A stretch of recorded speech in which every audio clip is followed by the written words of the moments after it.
Hi guys, it's Ultraman. How's everyone doing? I'm back with another Amouage review. I am reviewing Opus 6 today. I think this might be the 7th one I've reviewed. I don't know. Anyway, I've reviewed lots of the other opuses. 1, 3, 4, 9, and possibly 5. Today we're doing 6. And this one's quite interesting. I've been reading up about this one recently. I've worn it quite a few times. I've nearly finished my sample. This one came out in 2012, so it was a while ago. I mean, they're up to 10 now, so it's a bit behind, but still, it's a really interesting fragrance. The Opus line throws some weird things at you, and this one is no different. So, with this one, the perfumer wanted to try and recreate, I guess, a traditional kind of incensey exotic fragrance, but through a modern lens. That's what Fragrantica says, and I really like that idea. So what he's done is he's blended raw materials with certain molecule type things, fantasy things, things that are supposed to add a real weird dimension to a fragrance, and I really like it for what it is. So let me tell you the note pyramid before I tell you what it smells like. I have it drying on my arm here, so I will make it wet again there. So the top notes are Sichuan pepper, frankincense and St. Thomas bay, so bay leaf. There is a green element to this. There is a lot of green elements actually. The heart notes are, now get this one, it's Periploca, but I keep calling it Pepsi Cola because I've never heard that word before. I don't know what it is, but upon research it is also known as silk vine, which I have never heard of in a fragrance before. It's related to the broom, or it's in the broom family, so it's some kind of shrub, I guess, or a vine. I guess it's in the title. I have no idea what it smells like, but I would love to get my nose on whatever type of accord that is, or whatever note that is, to see what it's actually like, because man, the intrigue level is right up here right now. There is also patchouli in the heart as well. The base notes are something called ambranum, which I guess is like an offshoot of amber, something called Z11, which upon research again is an accord or a note that's been created by Firmenich. These people are known for creating fantasy and other types of notes or accords that you don't find in things. They created Wolfwood for Terry Mugler's Aura, among other things. So Z11 is supposed to be, get this one, it's meant to be a very shiny wood surrounded, or a wood encased in shining metal. So I guess what they're going for is a metallic wood. Lord have mercy, what even is going on with this one? And then you have Cistus, which is also known as labdanum, also known as rock rose. It's a lovely ambery, sweet, leathery, almost incensey thing in itself. So let me spray it wet on my arm here. Woo! This one is really cool. I really like this one. Again, they have been kind of hit and miss. Some are better than others, as with any line of fragrances, but this one's really cool. So you can immediately feel it's like a syrupy greenness from this. The bay leaf is very present, making it feel green, but not leafy. It's a very pronounced syrupy greenness straight away. And there's also another facet of greenness coming from the frankincense. Frankincense resin, before it is smoked, is actually a very green resin. It smells to me sometimes like limes. It's really beautiful actually, and it easily gets confused with a smoky frankincense. This is frankincense in its raw form. I'm getting this limey, green, bright, syrupy thing from it straight away. You can tell that it's exotic, you can tell that it's incensey, but it isn't smoky. It feels really lovely.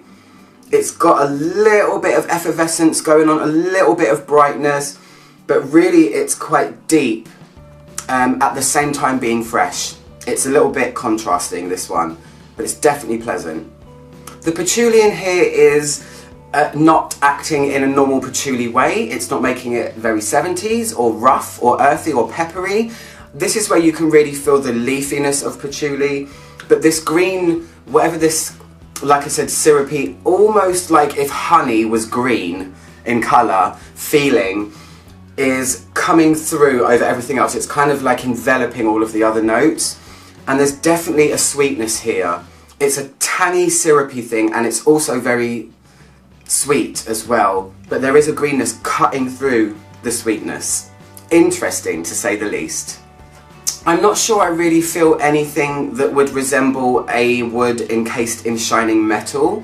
That's something that your brain is going to have to figure out, or your imagination is going to have to play with for you to really try and feel it or find it within this fragrance. I smell lots of other things. There is definitely something a little bit unusual about this, but then Amouage fragrances have that anyway, I think. That's just kind of a given with them. I don't really feel a metallic or anything cool or cold like that. It's almost like an incensey forest in a very rich syrupy way. And it's lovely, it's really good. So what happens is, once you've had it on for about 2 hours, two things happen to this. It doesn't change in composition or anything like that, but the tone and texture does. It definitely ramps up sweetness on my skin about 2 hours in, and it also gets sharper. So it goes sharper and sweeter, surprisingly enough, like 2 hours in, like I said. Sorry, I completely lost my train of thought there for a second. I guess this is where the amber is kicking in, this ambran offset of amber. Amber is traditionally a very sweet note. It's made up of vanilla, amongst other things. So it doesn't feel ambery though, that's what's really cool, but you can tell there is a sweetness coming from there because nothing else in here really would be sweet that I know of. So this ambran thing is not making it ambery as such, but it's definitely making it sweet. And it's really, really cool. I feel like this is going to sound really weird. I know I said Firmenich made Wolfwood for Aura, for Mugler. This is like what I expected Terry Mugler's Aura to be. If I'm honest, I really thought that this was going to be like this. I didn't think it was going to be like Amouage. I didn't think it was going to have Amouage's tenacity or boldness or uniqueness, but I did think it was going to be more like this. Very green, syrupy, a little bit otherworldly, and incensey to make it feel exotic, where Aura was just very overly sweet for me with a bit of a medicinal edge. So yeah, I really, really like this. It's a cool one for sure. Let's talk about the dry down. So once this really dries down, and it does take a while, this is Amouage we're talking about, after about 7 hours or so, this thing goes a lot sharper on me. It goes a lot woodier as well. It's so much more crisp when it's dry. This is where it feels like very crisp incense with greenery, but never like an oak mossy greenery. This is all about a kind of sharp, leafy, almost astringent-y type feeling, but in a good way, of course. I don't mean it smells like cleaning fluid, but it's really dry here. It's so much sharper here. It's a lot more sensual woody. You know, sometimes when woods get really, really crisp and they waft, and you get that kind of, ooh, what's this crisp woodiness that I'm feeling? I get that from it as well, and the sweetness has backed off. So it's weird for something to be most sweet in the heart. Usually the end of fragrances where vanilla and amber comes into play is where things sweeten up, but this goes sweet in the middle and then crisper and sharper at the end. It's very cool indeed. Again, thanks Amouage for a wonderful experience with the fragrance. So that's what I'm going to say about it. In terms of longevity, this is Amouage. This one's probably about 8-9 hours out of it. I've had much longer from other ones, but that's still really good by today's standards, believe me.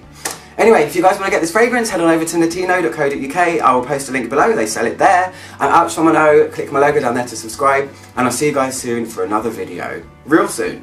Okay, bye.